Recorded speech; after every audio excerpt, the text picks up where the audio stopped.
Are you looking for the perfect budget gaming PC build? Stay tuned. In this video, I show you a budget build which allows you to play mostly all of your favorite games on high and ultra settings with at least 60 FPS.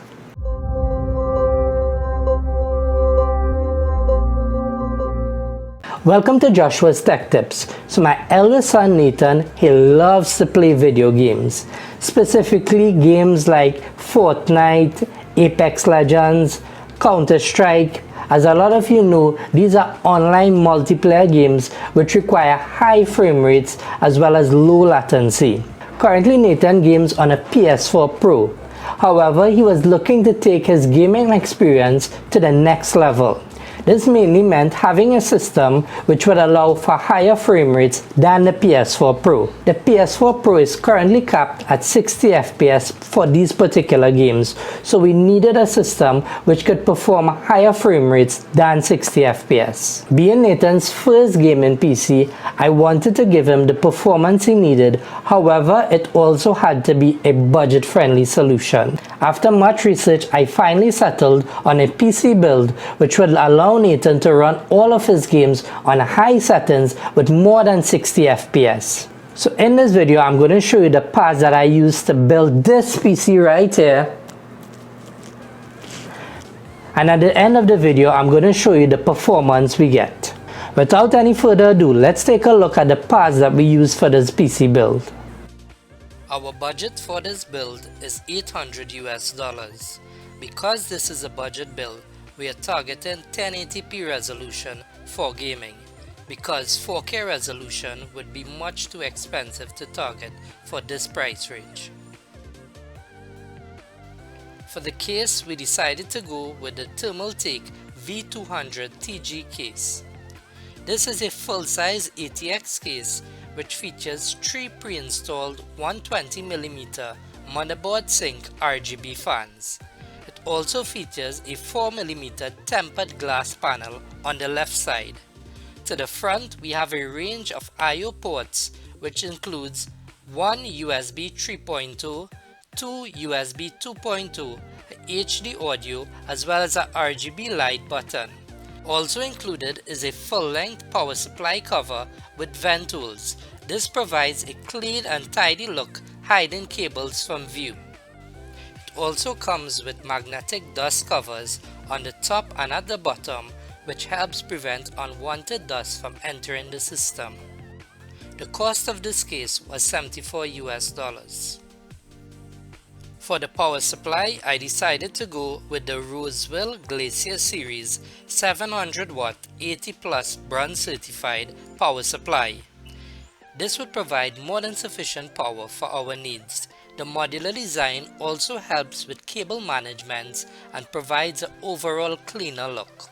The cost of this power supply was $60 US. For the motherboard, we went with a Gigabyte B450 Aorus Elite. This motherboard provides out-of-the-box support for Ryzen 1, 2 and 3000 processors. It also features dual NVMe M2 slots with a built-in thermal guard to help prevent thermal throttling. Last but not least, this motherboard features RGB Fusion 2.0 which supports digital LED and RGB LED strips, which allows for further customizations to your system. The cost of this motherboard was $110 US. For the CPU, we went with a Ryzen 5 2600. This is a 6-core 12-thread CPU. It has a base clock of 3.4 GHz and a boost clock of 3.9 GHz. The Ryzen 5 2600 cost us $129 US. For memory, we went with the Corsair Vengeance LPX 16GB of DDR4 3000 MHz kit. The heat spreader is made of pure aluminum for faster heat dissipation. The XMP profile easily sets this RAM to its maximum speed of 3000 MHz. The cost of this RAM was $85 US. For storage, we went with the Sabrent 512GB Rocket NVMe PCIe M2 SSD drive. This drive features blazing fast data transfer rates of up to 3400 megabits per second. It literally took me 5 minutes to load Windows 10 on this drive. The cost of this drive was $80 US. Last but not least, for the GPU, we went with the Asus GeForce GTX 1660 Super Phoenix Edition.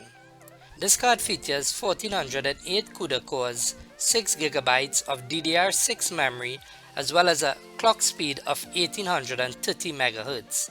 This card is more than sufficient for 1080p gaming. Cost of this card was $230 US. That brings the total cost of this build to $768 US, $32 cheaper than our initial budget. So enough about parts, let's see how this PC actually performs.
And as we can see, this budget system allows us to run our games on high settings at double the performance of the console versions.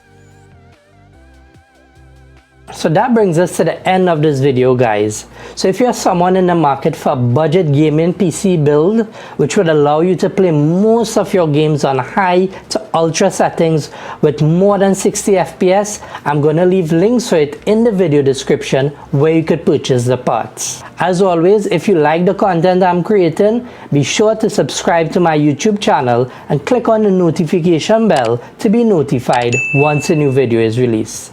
Thanks again for viewing. See you soon.